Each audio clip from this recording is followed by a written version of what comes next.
Shalom, shalom à tous et bienvenue à notre dévotion de ce matin. Le thème de notre dévotion est tiré de Romains 8, verset 28. C'est un verset que nous connaissons. Nous savons du reste que toute chose concourt au bien de ceux qui aiment Dieu, de ceux qui sont appelés selon son dessein. Toute chose concourt au bien de ceux qui aiment Dieu, de ceux qui sont appelés selon son dessein. Par la grâce de Dieu, je vais essayer de décomposer ce message. Nous savons, et là c'est l'apôtre Paul qui parle. L'apôtre Paul, c'est l'apôtre Paul qui parle. Nous savons du reste. J'aime l'assurance avec laquelle commence ce verset. Nous savons du reste. Nous avons connaissance. Et lorsqu'on dit du reste, malgré, cependant, quel que soit ce qui se passe, quelle que soit la réalité qui est contraire à nos promesses, malgré que les choses ne se passent pas comme on le désire, comme on le souhaite, ou comme la parole de Dieu nous l'a révélé, ou malgré ce que disent nos songes, et lorsque la réalité, elle est contraire. Oui, parce que toutes choses concourent, on parle de toutes choses, les bonnes comme les mauvaises. On parle de toutes choses, les bonnes comme les mauvaises, toutes choses concourent au bien de ceux qui aiment Dieu. Et donc, là, le verset commence par « Nous savons du reste ». Nous savons que malgré cela, malgré cette réalité qui n'est pas celle que nous souhaitons, qui n'est pas celle que nous avons connaissance, qui n'est pas celle que Dieu a révélée, malgré ce que l'on vit, malgré l'adversité, malgré ces épreuves, malgré toutes ces choses, ces combats, mais veut nous dire que malgré toutes ces choses, ça concourt à notre bien. De ceux qui aiment Dieu, n'est-ce pas? De ceux qui font sa volonté, de ceux qui marchent selon ses préceptes, de ceux qui lui obéissent, de ceux qui lui sont fidèles, de ceux qui ont confiance en lui. De ceux qui ont confiance en lui. C'est ce que ce verset révèle. Et malgré tout ce qui se passe, ils disent qu'avec assurance, Paul parle avec assurance, nous savons. Donc, tu sais que malgré tout ce qui ne va pas bien là, ça concourt à ton bien. Ça participe à pouvoir transformer. Ça participe à pouvoir accomplir les desseins de Dieu. Ça participe à pouvoir arriver à ce grand plan que Dieu a pour ta vie. Ça participe. Et c'est ce que veut dire concours. Ça participe, que ça implique. Ça vient participer à ce qui est le plan de Dieu. Ça vient participer. Ça joue un rôle. Ce truc que tu vois mauvais, cette bonne chose qui t'arrive, cette mauvaise chose qui t'arrive, cette épreuve que tu vis, ces perturbations, elles participent à la réalisation des projets de bonheur, de paix que le Seigneur a pour nous. Et pendant ces épreuves, cette transformation qu'on peut rencontrer, ce brisement qu'on peut rencontrer, ce feu qui nous chauffe, qui nous chauffe, ne va pas nous consumer. Ces eaux ne vont pas nous submerger. Elle va nous emmener. Elle va nous conduire à la réalisation. À la réalisation. Elle va nous emmener à l'accomplissement. Bonne ou mauvaise, cela n'a qu'un seul but. Nous emmener au dessein de l'Éternel. Nous emmener à ces projets de paix. Nous emmener à la réalisation. Et je viens de dire à quelqu'un, je mets comme contre parenthèse, une manière de te booster. Plus que c'est compliqué, plus que c'est difficile, plus grande sera la gloire. Plus grande est ce dessein. Plus grand est ce projet. Plus grand est ce témoignage. Plus grand est la gloire. Plus grande est la gloire de notre Seigneur. Mais ne nous attardons pas à ce qui ne va pas. Posons-nous la bonne question. Au lieu de murmurer, de se plaindre, posons la bonne question en disant, Seigneur, qu'est-ce que tu m'enseignes? Qu'est-ce que ça transforme dans ma vie? Qu'est-ce que ça brise dans ma vie? Où ça m'emmène? Parce que tout concourt au bien de ceux qui aiment Dieu. Et ceux qui sont appelés selon son dessein.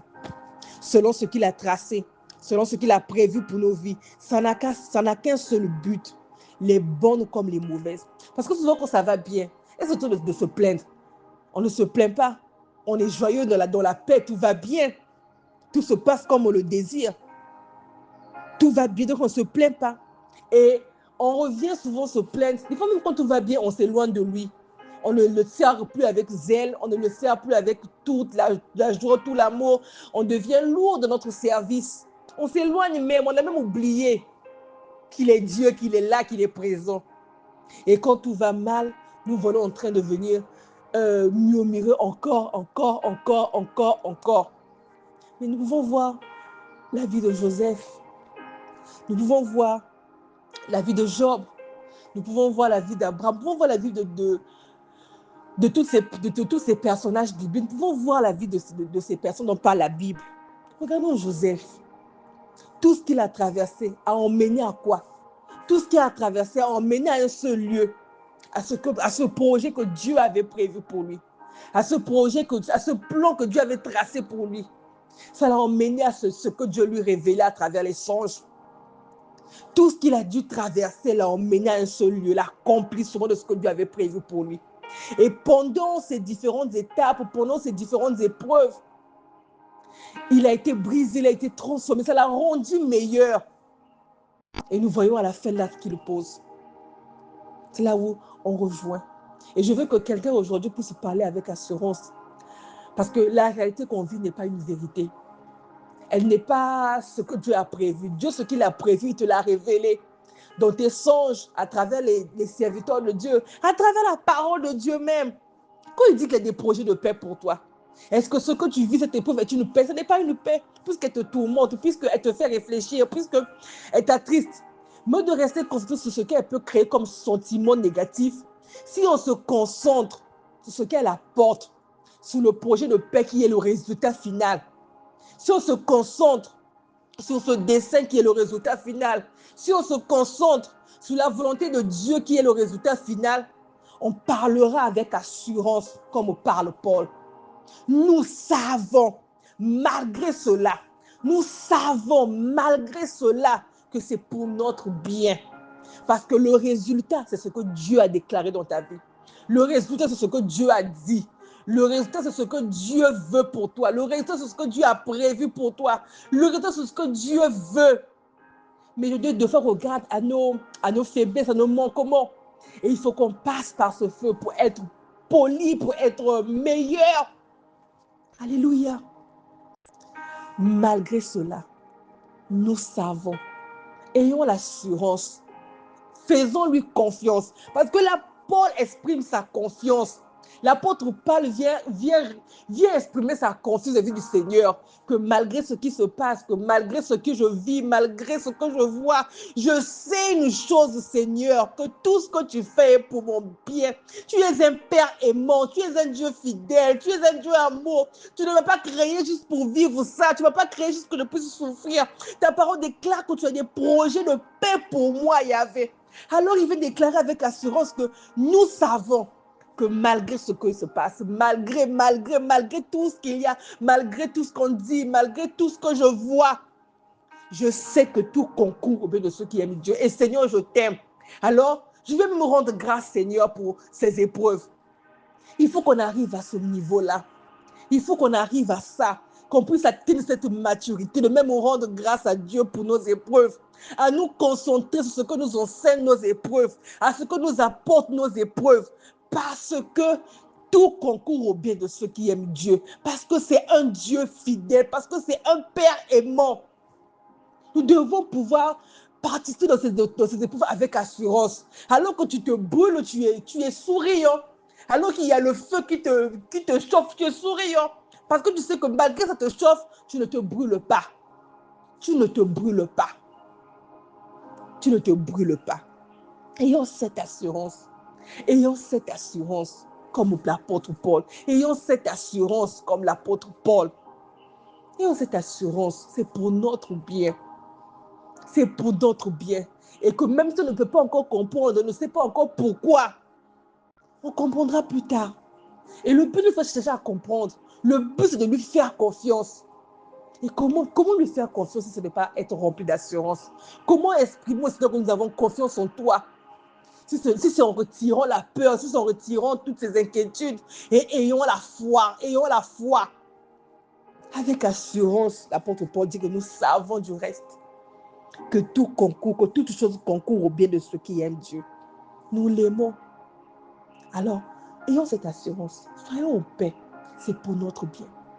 On ne connaît pas encore les détours, on ne connaît pas encore les contours de toutes ces épreuves qu'on traverse, mais une chose est sûre, et elle est certaine, c'est pour notre bien. Elle nous emmène. C'est le chemin qui nous emmène à Canaan. C'est le chemin qui nous emmène à réalisation. C'est le chemin qui nous emmène, comme Josué, à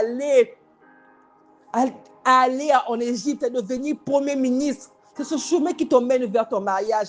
C'est ce chemin qui t'emmène vers la réussite de tes projets. Ce chemin qui t'emmène vers la réussite de tes projets, vers l'accomplissement de toutes les promesses de Dieu.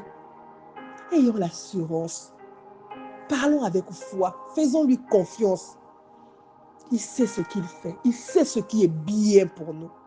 Il sait ce qui est bien pour nous. Que Dieu nous bénisse. Excellente journée.